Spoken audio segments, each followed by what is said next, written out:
जय हिंद दोस्तों, वंदे मातरम। देखिए, पुष्पा 2 जैसी मूवीज जो हैं वो वैसे भी समय के साथ में काफ़ी कम आती हैं, क्योंकि इंडियन सिनेमा ऑब्वियस सी बात है काफ़ी लंबे लंबे अंतराल के बाद में ऐसी मूवीज देता है जिनको कि देखने के बाद पब्लिक को ऐसा लगे कि वाकई में उनका पैसा यहाँ से वसूल हो रहा है।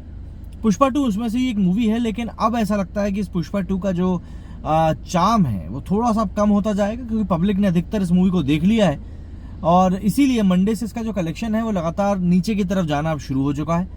आज जो कलेक्शन हो रहा है उसको देखकर ऐसा लग रहा है कि शायद मूवी 12-13 करोड़ के आसपास अगर एंड कर दे तो बहुत बड़ी बात है, वरना उससे कम भी कर सकती है। मतलब अगर 10 करोड़ के नीचे भी ये मूवी आज कलेक्शन निकाल ले तो बहुत बड़ी बात है। अभी जिस पॉइंट पर मैं ये वीडियो बना रहा हूँ तभी बहुत बुरा कलेक्शन है। अभी थोड़ी देर से मैं आपको बताऊंगा कैसे क्या कलेक्शन रहा है। बाकी इन सब के बीच में एक बड़ी रिपोर्ट पुष्पा के मेकर्स की तरफ से ये निकल कर आई थी कि मूवी ने अभी तक करीब 5 करोड़ से भी ज़्यादा टिकट्स जो हैं अपने बेच दिए हैं, जो कि इस समय KGF 2 को बीट करने के लिए काफ़ी हैं।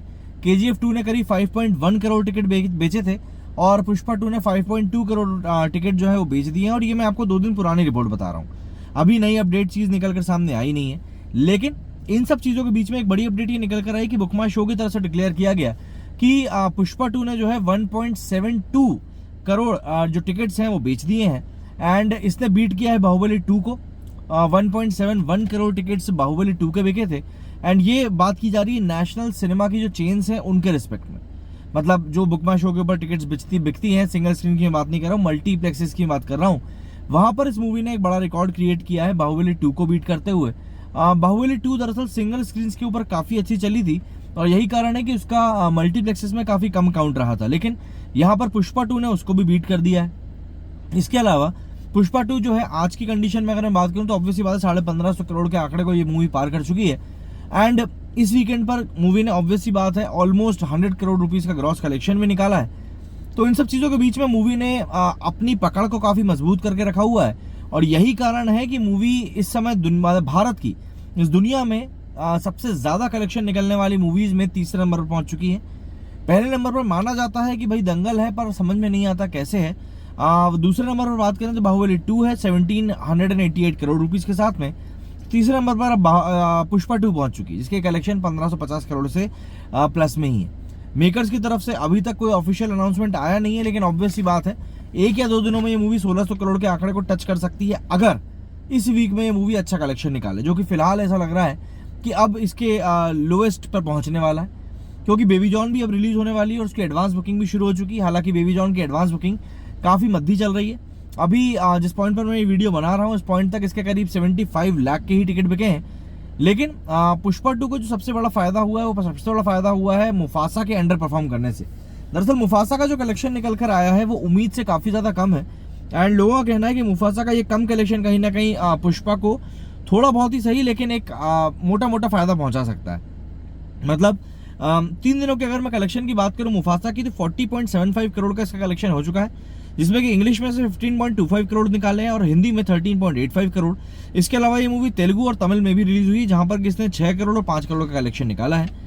वर्ल्ड वाइड बॉक्स ऑफिस के ऊपर बात करें तो इसका कलेक्शन 3 दिनों में 1040 करोड़ रुपए क्रॉस कर चुका है। ओवरसीज कलेक्शन इसका 740 करोड़ रुपीज हुआ है। तो फॉरेन में ये मूवी काफ़ी अच्छा परफॉर्म कर रही है एंड ऑक्यूपेंसी इसकी फिलहाल अगर मैं बात करूं इंग्लिश में तो 37% की जा रही है और वहीं अगर मैं हिंदी की ऑक्यूपेंसी की बात करूं तो उसकी 35% की जा रही है। मतलब ऑक्यूपेंसी भी ओके है, आप ऐसा नहीं कह सकते कि बहुत ज़्यादा घटिया जा रही है। वहीं अगर मैं पुष्पा के 18th डे की ऑक्यूपेंसी की बात करूं तो उसकी ऑक्यूपेंसी तेलुगु की ऑक्यूपेंसी की अगर मैं पहले बात करूं, संडे का दिन था, संडे के हिसाब से इसकी तेलुगु की जो ऑक्यूपेंसी गई है वो आप मान सकते हैं करीब 52% की गई है और वहीं पर अगर मैं हिंदी की ऑक्यूपेंसी की बात करूं तो करीब 51% की गई है। मतलब ऑक्यूपेंसी के लिहाज से अगर हम देखें तो मूवी ने काफ़ी बेहतर ही परफॉर्म किया है, काफ़ी अच्छा ही परफॉर्म किया है।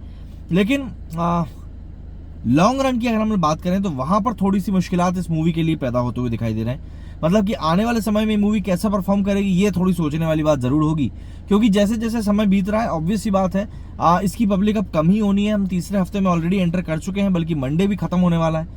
तो ऐसे में अब इसके पास में 3-4 दिन बचे हुए हैं 3rd वीक के और उसके बाद इसका क्लैश होना है बेबी जॉन के साथ में। हालांकि क्योंकि बेबी जॉन थेरी करके जो मूवी है साउथ की एटली ने बनाई है, इस मूवी का रीमेक है, तो इसलिए हिंदी पब्लिक जो है उसका काफ़ी कम इंटरेस्ट इस मूवी के लिए फिलहाल दिखाई दे रहा है। बट इन दी एंड हमको मानना पड़ेगा कि क्योंकि एटली का नाम इस मूवी से जुड़ा हुआ है तो ऑब्वियस सी बात है काफ़ी बड़ी संख्या में पब्लिक इस मूवी को देखने के लिए जा सकती है। हालांकि अभी तक सब कुछ जो डिपेंड करता है किसी मूवी की सक्सेस के लिए, वो डिपेंड करता है इस मूवी का वर्ड ऑफ माउथ पब्लिसिटी कैसी हो रही है। मतलब कि जो क्रिटिक्स और रिव्यूअर्स के अलावा जो आम जनता इस मूवी को देखने के लिए जाने वाली है, वो इस मूवी के लिए क्या अपनी राय रखती है, उसके ऊपर डिपेंड करेगा कि ये मूवी कैसा परफॉर्म करती है। क्योंकि फिलहाल बेबी जॉन को लेकर जो रिपोर्ट्स आ रही है उसमें यही कहा जा रहा है कि भाई अगर ये मूवी किसी साउथ की मूवी की रीमेक है तो फिर हम वही मूवी क्यों ना देख लें। ऑब्वियस सी बात है भाई, पब्लिक भी यही चाहती है कि वो ओरिजिनल सिनेमा ही देखे। तो यहाँ पर वही एक कॉन्फ्लिक्ट जो है इस समय क्रिएट होता हुआ दिखाई दे रहा है हाल फिलहाल के लिए। और माना जा रहा है कि आने वाले समय में ये मूवी कुछ ना कुछ और रिकॉर्ड्स अभी क्रिएट करेगी। मैं पुष्पा 2 की बात कर रहा हूँ। एंड बेबी जॉन के साथ में सबसे बड़ा क्राइटेरिया वही फंस रहेगा कि भाई पब्लिक उसको लेकर क्या कहती है। इसके अलावा पुष्पा 2 को लेकर जो भी कुछ कंट्रोवर्सीज क्रिएट हो रही हैं, जो वहाँ के सीएम रेवंत रेड्डी साहब ने जो बातें कही और फिर अल्लू अर्जुन का जो रिस्पॉन्स उसको लेकर निकल कर आया, उसके बाद पब्लिक भी अपना ओपिनियन आखिरकार बिल्डअप कर रही है। हालांकि अभी तक जो भी गिरफ्तारी वगैरह हुई, जो भी रिपोर्ट्स वगैरह आई, उसके बाद तो पब्लिक का कोई बहुत बड़ा असर देखने के लिए मिला नहीं था। बट अब माना जा रहा है कि भाई कुछ ना कुछ चीज़ जरूर होंगी। जैसे कि कल कुछ छात्र भी अल्लू अर्जुन के घर के बाहर प्रदर्शन करने के लिए पहुंचे और उस्मानिया यूनिवर्सिटी के वो थे, और कुछ समय बाद में ये रिपोर्ट निकलकर सामने आई कि भाई उनको गिरफ्तार भी कर लिया गया है और उनमें से एक छात्र को बताया गया है कि वो रेवंत रेड्डी की पार्टी के ही हैं। तो ऐसे में अब ऑब्वियस सी बात, इस पूरी सिचुएशन को पॉलिटिसाइज कर दिया गया है।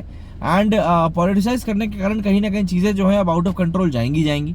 कल जब छात्र वहाँ पर प्रदर्शन करने के लिए पहुंचे तब अल्लू अर्जुन अपने घर पर नहीं थे, और जो छात्र थे उनकी जो मांग थी वो सीधी सीधी थी कि भैया आप जो भी कुछ परिवार है, जो अफेक्टेड परिवार है, उसको आप 1 करोड़ रुपए की तो पहली बात सहायता दें, और उसके अलावा जो भी उनको कोई चीज़ की रिक्वायरमेंट है उसकी भी सहायता आप उनको दें। हालांकि पुलिस ने उनको गिरफ्तार कर लिया है और जिम्मेदारी यहाँ पर सेट करने की अभी कोशिश की जा रही है कि आखिर किसकी जिम्मेदारी कितनी यहाँ पर जाहिर की जाती है और किसको कितना क्रेडिबल ठहराया जाता है इस हादसे के लिए। बट इन दी एंड बात यही रहेगी कि आखिरकार ये सिचुएशन क्रिएट हुई ही क्यों। क्योंकि अगर हम इस पॉइंट पर बात करें तो भाई पुष्पा 2 ने जो चीज़ अचीव करनी थी वो कर ली। 1500 करोड़ रुपए की एटमोस्ट एक पॉसिबिलिटी बताई जा रही थी कि भाई ये मूवी कम से कम इतना कलेक्शन तो करेगी, तो वो तो इसने पार कर लिया है। आने वाले दिनों में जो भी कलेक्शन होगा वो ऑब्वियस सी बात है इसके रिकॉर्ड्स को इजाफा ही करेगा। बट इन दी एंड बात वही आ जाती है कि यार क्रेडिबिलिटी किसकी थी। जो हादसा हुआ था संध्या थिएटर्स में, उसमें आप किसको जिम्मेवार ठहराएंगे? कोई ना कोई तो जिम्मेवार था भाई। मूवी प्रबंधन जो था, मतलब थिएटर प्रबंधन जो था वो जिम्मेवार था। एक्टर की सिक्योरिटी, पुलिस प्रशासन, किसको आप नामजद करेंगे, ये एक देखने वाली बात होगी। फिलहाल अल्लू अर्जुन जो है वो अग्रिम जमानत पर बाहर हैं और आने वाले कुछ दिनों में उनको लेकर और इस केस में बात होने वाली, खास करके तब जबकि सीएम अब इस पूरे मामले में सीधे तौर पर टिप्पणी कर रहे हैं तब। तो देखते हैं कैसी क्या सिचुएशन फिलहाल डेवलप होती है। अभी तो मूवी अच्छा परफॉर्म कर रही है और आने वाले दिनों में भी बट ऑब्वियस सी बात है अच्छा ही परफॉर्म करेगी। तो देखते हैं कैसी क्या सिचुएशन डेवलप होती है। बाकी आपका क्या कहना है इस मूवी को लेकर कमेंट करके जरूर बताइएगा। मेरे इस वीडियो में फिलहाल इतना ही। जय हिंद, जय भारत।